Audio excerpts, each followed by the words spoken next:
नमस्कार प्रिय मित्रों, एक बार फिर स्वागत है आपका हमारे इस YouTube चैनल ज्ञान गंगा सागर में। प्रिय मित्रों, आज फिर हम नई कहानी लेकर प्रस्तुत हैं आप लोगों के समक्ष।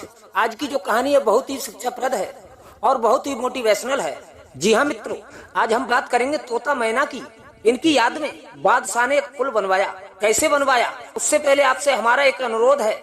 अगर आप हमारे चैनल पर नए मेहमान दर्शक बंधु बनकर आए हैं तो कृपया करके हमारे चैनल को सब्सक्राइब कीजिए और बेल आइकन को प्रेस कर दीजिए, जिससे आने वाली वीडियो सबसे पहले आप तक पहुंचे। और अपने सगे संबंधियों में शेयर भी कीजिए। तो आइए, आपका ज्यादा समय न लेते हुए चलते हैं इस कहानी की तरफ। तो बने रहिए हमारी वीडियो की समाप्ति तक।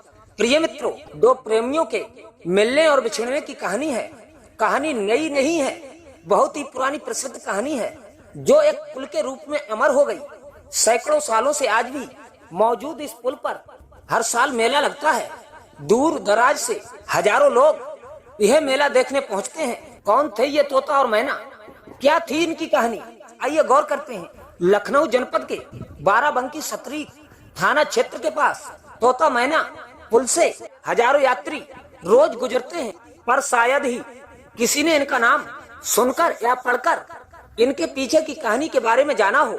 क्या आप जानते हैं इनकी क्या कहानी है? बताया जाता है इस पुल को एक मुगल बादशाह ने बनवाया था और पुल के पास बनी एक मजार तोता मैना के नाम से जानी जाती है, परंतु इसका लिखित प्रमाण कोई नहीं है।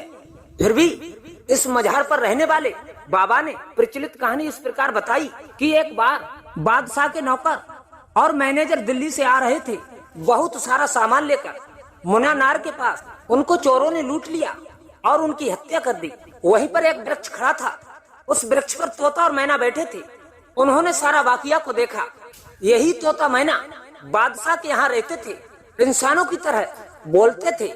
तोता मैना का काम ये था कि जब बादशाह के लोग कहीं आते जाते थे तो बादशाह इन तोता मैना को उनके पीछे भेजता था और तोता मैना उन लोगों की खबर बादशाह को देते थे। बादशाह के नौकर और मैनेजरों को मार डालने वाले चोरों को यह बात मालूम नहीं थी कि यहाँ पर तोता मैना हमें देख रहे हैं। जब बादशाह को लूट का पता चला तो तोता मैना को दरबार में बुलाया और पूरी कहानी सुनी और फिर हुक्म दे दिया। तुरंत ही सैनिकों ने चोरों को पकड़ा और दरबार में लाए। फिर बादशाह के यहाँ पर अदालत लगी और तोता मैना की गवाही पर उन बदमाशों को फांसी लगी। इन तोता मैना की प्रेमी जोड़ों की काफी तारीफ हुई। धीरे धीरे समय बीता। एक दिन बादशाह की बीवी इसी रास्ते से गुजर रही थी। यहाँ पर पानी बहता था, उसमें नाव चलती थी। रानी ने नाव वाले मल्ला से कहा, मुझे उस पार जल्दी जाना है।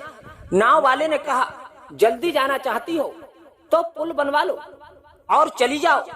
तब बादशाह की बीवी ने कहा, अब पुल ही बनेगा तभी जाऊंगी। इधर बादशाह को इस बात की पता चली। तब तुरंत बादशाह ने पुल बनवाने का आदेश दिया। पुल बनने लगा। तभी तोता मैना ने बादशाह से कहा, यह पुल हम दोनों के नाम पर बनाया जाए। इतना कहकर तोता मैना अपने प्राणों को त्याग देते हैं। यह देखकर बादशाह को बहुत दुख हुआ और तोता मैना की याद में उसी पुल के पास दोनों की मजार बनवा दी। तब से इस पुल का नाम तोता मैना है और यहाँ पर मजार भी है। यहाँ पर हर साल भव्य मेले में हजारों लोग दर्शन करने आते हैं, जो लखनऊ जनपद और बाराबंकी सतरी थाना क्षेत्र के पास तोता मैना का पुल है। प्रिय मित्रों, कैसी लगी आज की कहानी हमें कमेंट बॉक्स में अवश्य बताएं। ऐसी नई नई कहानियां प्रतिदिन आपको मिलती रहेंगी। तब तक के लिए जय श्री कृष्ण, जय श्री श्याम।